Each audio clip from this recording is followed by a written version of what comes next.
수년 전에 미국의 대표적인 수사 주간지인 타임 매거진은 이색적인 커버 스토리를 게재를 했습니다. 마더 테레사의 믿음의 위기라는 주제였어요. 여러분, 우리가 알듯이 그녀는 노벨 평화상을 수상을 한 바가 있습니다.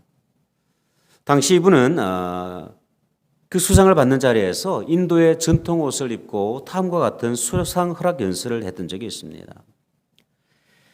우리는 하나님을 사랑한다고 하면서 결코 이웃을 사랑할 수 없다고 말해서는 안 됩니다. 십자가에서 죽으신 주님은 먼저 배고픈 자, 벌거벗은 자, 집 없는 자 중에 오셨습니다. 따라서 우리는 바로 그런 이들 가운데서 그리스도를 찾아야 합니다. 우리가 만나는 가난한 이들 가운데 계시며 우리가 주고받는 미소 가운데도 주님은 계십니다. 근데 여러분, 이 노벨 평화상을 수상하기 불과 3개월 전에 그녀는 평소 존경하고 있던 마이클 반델 피트 신부라는 분에게 다음과 같은 믿음의 회의를 고백을 했던 적이 있습니다. 예수님은 당신을 특별히 사랑하고 계신 듯 합니다. 하지만 내게는 침묵과 공허가 너무 커서 그분을 보려 해도 보지 못하고 있으며 들으려 해도 듣지 못하고 있으며 기도의 혀를 움직이고자 해도 그렇게 하지 못하고 있습니다. 저를 위해서 부디 기도해 주십시오. 대중 앞에서는 그리스도의 사랑을 이야기를 하고 있었지만 정작 그녀의 내면적으로는 영혼의 깊은 밤, 영적인 침체를 경험을 하고 있었던 것이죠. 알고 보면 이런 영적인 침체, 영혼의 깊은 밤은 저와 여러분에게도 찾아옵니다. 그 대표적인 예가 바로 오늘 본문에 등장하고 있는 엘리야라는 인물이에요. 여러분, 엘리야가 어떤 인물입니까? 분열 왕국 시대 그 북이스라엘을 중심으로 사역을 했던 놀라운 능력의 선지자였어요. 그의 명성은 무척이나 높았습니다.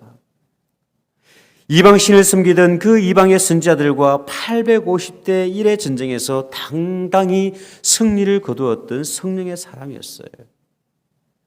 당시 북이스라엘을 다스리고 있던 그 악한 아합 왕에게 하나님의 심판을 가감없이 전달했던 참으로 담대한 사람이었습니다. 근데 여러분, 오늘 본문을 보면 이러했던 그가 로뎀 나무 아래에서 다음과 같은 고백을 하고 있어요. 여호와여, 넉넉하오니 지금 내 생명을 거두어 주십시오.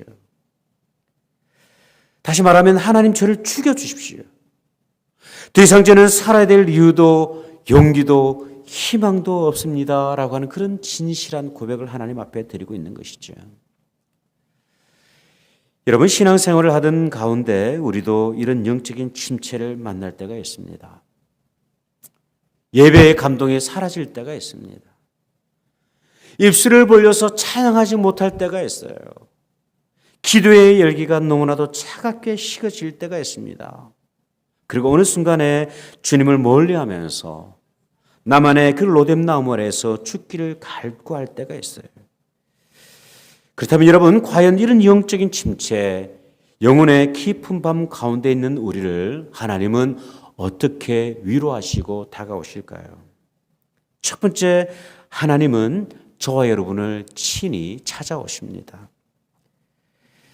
여러분, 먼저 이 엘리야가 경험을 하고 있는 영적인 침체의 원인을 살펴볼 필요가 있어요.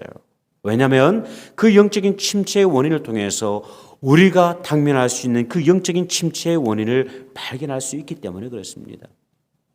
오늘 본문은요, 이렇게 시작이 되고 있어요. 1절을 보면 아합이 엘리야가 행한 모든 일과 그가 어떻게 모든 선지자를 칼로 죽였는지를 이세벨에게 말하니 이세벨이 사신을 엘리야에게 보내어 이르되 내가 내일 이맘때에는 반드시 내 생명을 저 사람들 중 한 사람의 생명과 같게 하리라. 그렇게 하지 아니하면 신들이 내게 벌 위에 벌을 내림이 마땅하니라 한지라. 당시 이스라엘의 왕은 아합이었지만은 이 아합 배후에서 이스라엘을 조정하고 있던 중요한 인물이 있었습니다. 바로 아합의 아내 이세벨이라는 인물이었어요. 그녀는 이스라엘 역사 속에서 가장 악독한 여인으로 명성이 자자했습니다. 이런 아내에게 아합은요, 갈멜산에서 있었던 그 모든 일들을 구하면서 바알 선지자들의 죽음에 관한 소식을 전하게 됩니다. 이 소식을 들은 이스라엘은 사신을 통해서 보내서 그 엘리야조차도 다른 선지자들처럼 죽음을 맞이하게 될 것이라고 경고장을 보내게 되죠. 이 소식을 듣게 된 엘리야의 모습을 성경은 이렇게 기록을 하고 있어요. 3절을 한번 보십시오. 그가 이 형편을 보고 일어나서 자기의 생명을 위해 도망하여 유다에 속한 브엘세바에 이르러 자기의 사환을 그곳에 머물게 하였다. 살해의 위협 가운데 있던 이 엘리야는 북이스라엘을 떠나서 남유다로 자리를 옮기게 됩니다. 그리고 그 남유다에서도 가장 남쪽에 위치한 가장 먼 브엘세바라는 곳으로 몸을 숨기게 되죠. 그리고 그곳에서 깊은 영적인 침체를 경험하게 됩니다.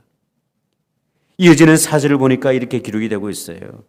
자기 자신은 광야로 들어가 하루길쯤 가서 한 로뎀 나무 아래에 앉아서 자기가 죽기를 원하여 이르되 여호와여 넉넉하오니 지금 내 생명을 거두시옵소서.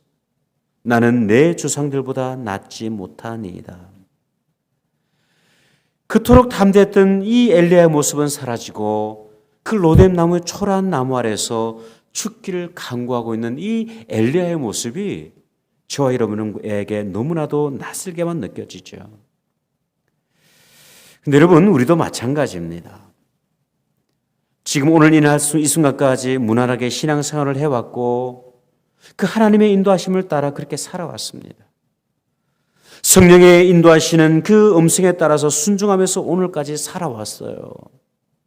그런데 어느 날 내 삶에 기대지 하지 않았던 그런 고난과 위협이 찾아오면서 우리도 모르는 어느 순간에 우리는 깊은 영적인 침체 가운데 전락할 수 있는 것이죠.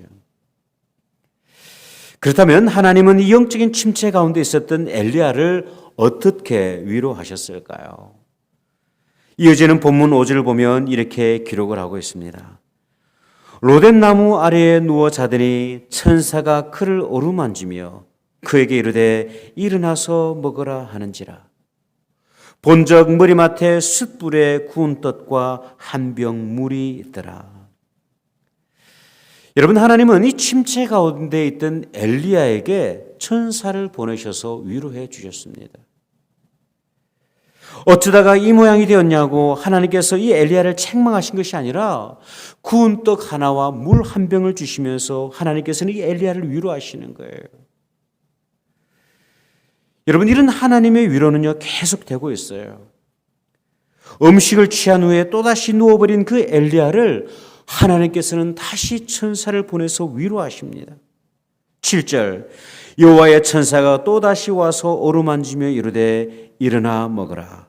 내가 갈 길을 다 가지 못할까 하노라 하는지라.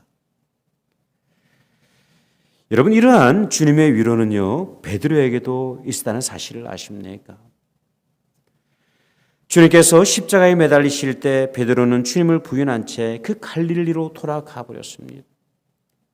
그 실패로 인해서 베드로는 칠흑 같은 영적인 어둠 가운데 있었습니다. 스스로를 자책을 하고 있었어요. 더 이상 나는 주님을 만날 수 없다고, 내 영혼은 이미 사망 선고를 받았다고 그렇게 탄식하고 있었습니다. 그런데 부활하신 주님은 베드로를 책망하지 않으시고 오히려 찾아가서 위로해 주셨어요. 그리고 고기잡이에 지쳐있던 그 베드로를 위해서 친히 조반을 지어 주셨습니다. 이것이 영혼을 회복시키시는 주님의 독특한 방법이었습니다. 제가 목회를 하던 가운데 만났던 연세가 지긋하신 여자 성도님이 한 분이 계셨어요. 오랜 세월 이분이 교회를 떠나셨다가 건강에 문제가 생기면서 다시 교회로 돌아오셨는데요. 제가 병원에서 이분을 처음 뵀을 때 저를 무척이나 경계를 하시더라고요. 마치 자신이 저에게 뭔가 죄를 지은 듯한 그런 시선으로 저를 막 피하고 있는 거예요. 제가 그 대화를 하던 가운데 그 이유를 알게 됐는데, 젊은 시절 교회를 가까이 하면서 이분이 주님과 동행을 했지만 그러나 삶에 이런저런 어려움이 찾아오고 기대했던 미래가 펼쳐지지 않으면서 반항하는 마음으로 신앙을 떠나버렸던 것입니다. 급기야는 술과 도박에 손을 대기 시작을 했는데요. 그 결과로 몸은 병들어서 마치 마른 꽃챙이와도 같은 그런 모습으로 제 앞에 나타나셨어요. 신방을 하던 저에게 이런 질문을 하시더라고요. 목사님, 저 정말 괜찮을까요? 저 같은 사람도 주님께서 받아주실까요? 병든 이 몸으로는 더 이상 아무것도 할 수 없는데 이런 쓸모없는 나를 주님께서 받아주실까요? 이때 제가 베드로의 이야기를 해드렸습니다. 집사님, 베드로 이야기 아시죠? 베드로는 참 나쁜 놈입니다. 매일같이 주님을 사랑한다고 고백을 했고 다른 제자들 앞에서 수제자라고 자랑질됐던 그런 사람인데 예수님께서 십자가에 죽게 되시자 이 베드로가 뺑소니를 쳐버렸어요. 얼마나 나쁜 놈입니까? 집사님은 제 이야기를 무척 재밌어 하시더라고요. 제가 다 말씀드렸어요. 그런데 집사님, 이런 나쁜 제자를 예수님께서 친히 만나주러 오셨어요. 갈릴리 바다에서 고기 잡이하고 있던 그 베드로를 위해서 주님께서 직접 아침 식사도 마련해 주셨어요. 예수님께서는 베드로를 사랑하신 것처럼 집사님도 사랑하세요. 걱정하지 마세요. 그날부터 저와 우리 집사님을 만날 때마다 누구 이야기를 했냐면 이 베드로 이야기를 했습니다. 얼마나 눈물을 쏟아내시면서 제 이야기를 들었는지를 몰라요. 오랜 그 방황의 세월이 있었지만은 이 집사님께서 주님의 품에 안길 때는 무척 평안하셨습니다. 여러분, 영적인 침체 가운데 있는 우리에게 주님은 항상 찾아오십니다. 우리를 있는 그대로 내버려 두지 않으십니다. 실망했다고 우리가 가운데 연약한 모습이 보였다고 해서 책망하시기보다 친히 찾아오셔서 위로하시고 어루만져 주십니다. 천사를 통해 위로하시고 말씀을 통해서 우리의 영혼을 깨워주십니다. 그리고 예배를 통해서 잠자고 있던 우리 영혼을 깨워주시는 거예요. 힘내라고, 내가 너를 도와주겠다고, 너의 피난처가 되겠다고 주님은 우리를 위로하십니다. 두 번째, 하나님은 우리에게 사명으로 위로하십니다. 엘리야는요, 이 천사의 위로를 통해서 서서히 회복이 되고 있었어요. 이때 하나님은 이 엘리야를 아주 특별한 방법으로 위로하셨어요. 특별한 방식으로 이 영적인 침체 가운데 있던 엘리야를 회복시키는데 그것이 무엇이냐면 바로 15절과 16절의 말씀입니다. 오늘 우리가 읽지는 않았는데 제가 읽어드릴게요. 여호와께서 그에게 이르시되 너는 내 길을 돌이켜서 광야를 통하여 다메섹으로 가서 이르거든 하사엘에게 기름을 부어 아람의 왕이 되게 하고 너는 또 nim시 아들 예후에게 기름을 부어서 이스라엘의 왕이 되게 하고 또 아벨 모홀라 사바세 아들 엘리사에게 기름을 부어서 너를 대신하여서 선지자가 되게 하라. 여러분, 이 침체 가운데 있던 엘리야를 위로하신 또 다른 하나님의 방법이 있었는데 그것은 뭐냐면 사명을 주시는 것이었어요. 여러분, 참 의외예요. 이 엘리야를 보면요, 쉼이 필요해 보입니다. 그렇지 않습니까? 사역의 그 고단한 과정에서 겪게 되는 그 긴장감과 책임감, 그 영적인 무게감을 들어줄 쉼의 시간이 필요한 것으로 보여져요. 그런데 여러분, 역설적으로 하나님께서는 이 엘리야에게 사명을 주십니다. 또 다른 사명을 주시는 거예요. 여러분, 공교롭게도 이 장면은요, 예수님께서 영적인 침체 가운데 있던 베드로에게 사명을 주신 것과 너무나도 동일합니다. 요한복음 21장 15절은 이렇게 기록이 되고 있어요. 그들이 조밥 먹은 후에 예수께서 시몬 베드로에게 이르시되 요한의 아들 시몬아, 내가 이 사람들보다 나를 더 사랑하느냐 하시니 이르되 주님 그러하니이다. 내가 주님을 사랑하는 줄 주님께서 아시나이다. 이르시되 내 어린 양을 먹이라 하시고, 예수님은요, 이 실패했던 영적인 침체 가운데 있던 이 베드로에게 오히려 놀라운 위대한 그 목회의 사명을 주시는 거예요. 해마다 12월이 되면 목회자는 조금 긴장 상태에 들어가게 됩니다. 적지 않은 분들이 그 성김의 자리에서 물러나기를 원하시는 그런 기대들을 가지고 있어요. 목사님, 올해 제가 많이 지쳐 있습니다. 올해만 쉬고 다음에는 다시 힘을 내서 돌아오겠습니다. 얼마나 지치셨으면 이렇게까지 말씀하실까 하는 마음으로 목회 초창기에는 제가 이렇게 배려해 드렸어요. 그런데 쉬고 돌아올 줄 알았는데 영원히 돌아오지 않는 경우가 절대 다수더라고요. 제가 이런 경험을 통해서 깨닫게 된 것이 하나가 있는데, 그것은 뭐냐면 사명을 감당하는 것, 사명을 붙들고 있는 것이 우리 영혼을 살게 하시는 길이라는 사실입니다. 여러분, 힘에 겨워도 사명을 붙들 때 내 영혼이 건강한 거예요. 힘에 부쳐도 사명을 살아갈 때 영혼의 기쁨을 경험하게 되는 것입니다. 여러분, 목회자만이 누리는 특별한 은혜가 있다는 거 여러분 혹시 아십니까? 목회자는요, 힘들어도 기도의 자리를 지켜야 되는 것이 목회자의 사명 아닙니까? 때로는 힘이 들어요. 때로는 주님의 말씀을 감당해야 되는데 고단해서 그 주님의 말씀을 잘 감당하지 못할 때가 있어요. 그래서 때로는 힘에 부칠 때가 있습니다.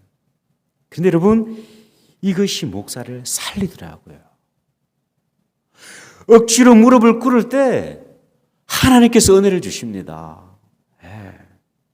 어려운 말씀이지만, 이해되지 않는 말씀이지만 그 말씀을 붙들고 기도하고 성령의 도우심을 구할 때 가장 먼저 제 영혼을 적시는 하나님의 은혜를 목회자가 먼저 경험을 하는 거예요.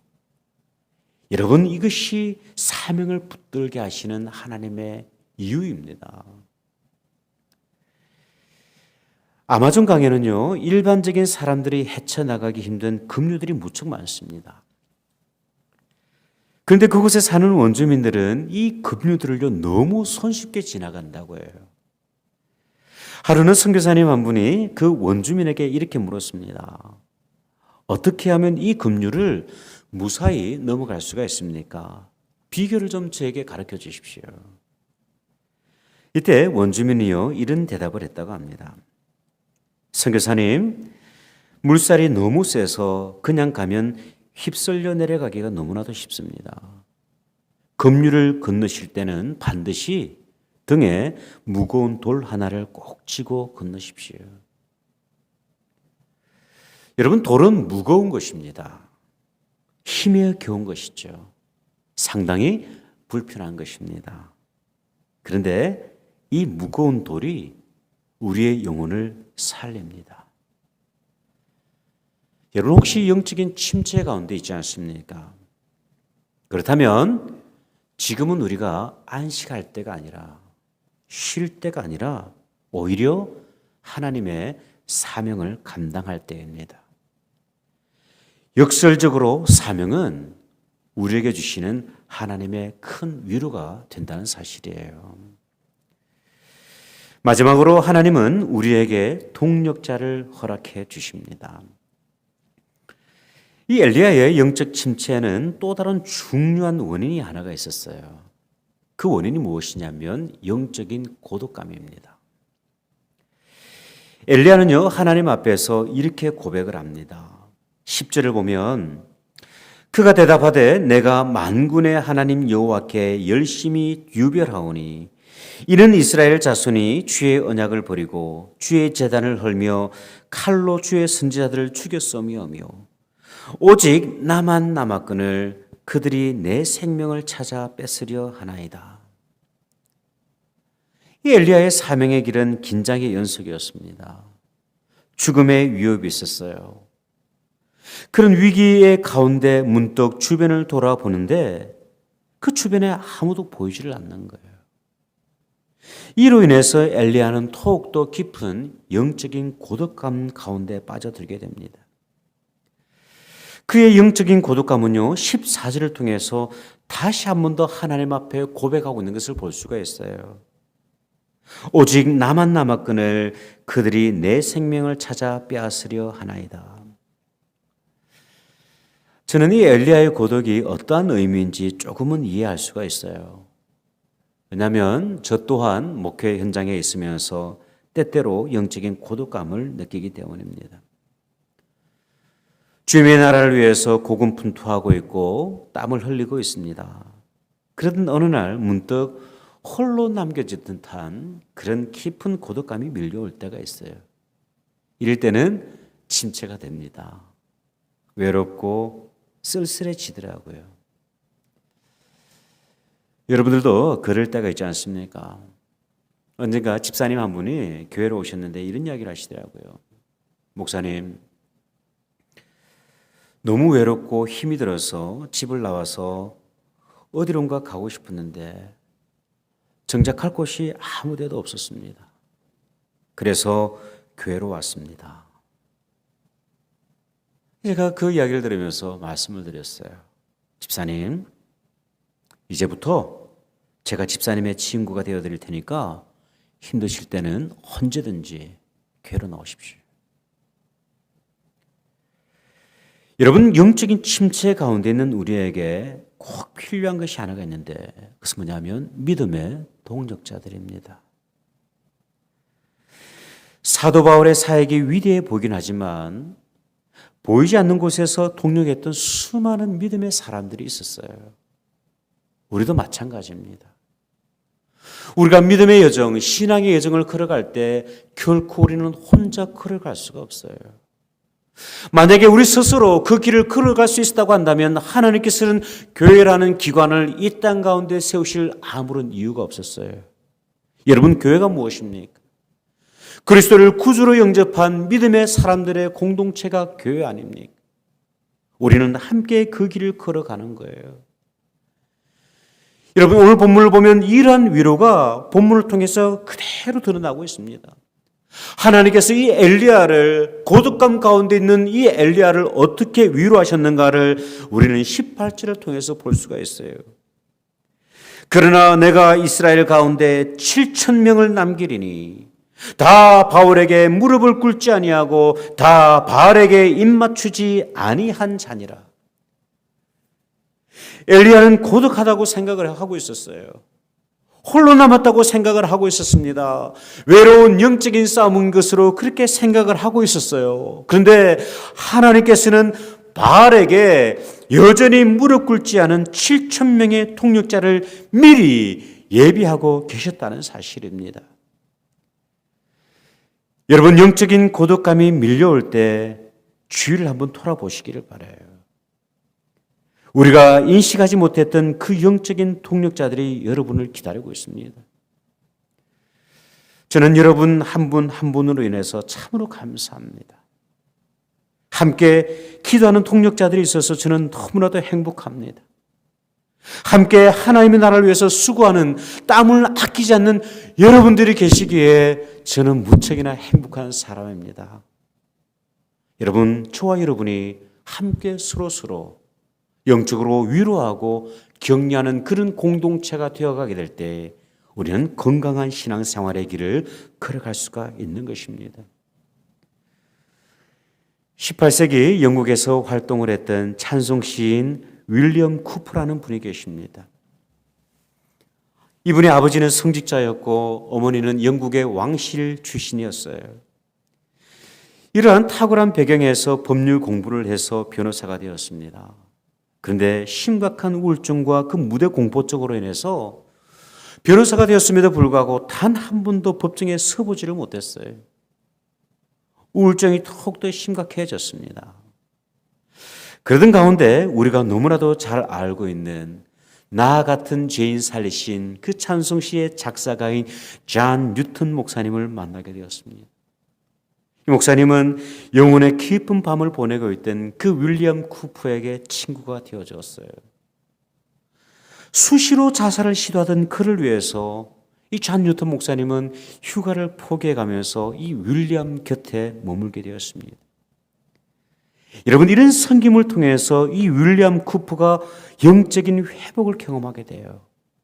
그 회복을 통해서 탄생한 위대한 찬송이 있습니다. 샘물과 같은 보혈은 임마누엘 피로다. 여러분, 이 찬송의 배경이 된 것이 바로 잔 뉴턴 목사님의 영적인 위로였습니다.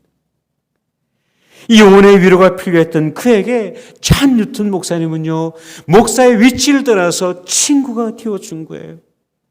말씀으로 위로할 뿐만 아니라 삶의 현장 속에서 그 영혼의 고독함을 위로해 주는 친구가 되어 주었던 것이죠. 저와 여러분도 영혼을 위로하는 주님의 도구가 되시기를 바랍니다. 오늘 아침 영혼의 깊은 밤 가운데 있는 우리를 여러분, 하나님은 위로하십니다. 예배를 통하여서 하나님은 갈급한 우리의 영혼을 위로하십니다. 우리에게 사명을 주셔서 그 사명을 통하여서 다시 한번 하나님 앞에서 그 사명의 길을 걸어갈 수 있도록 우리에게 사명을 허락해 주시는 거예요.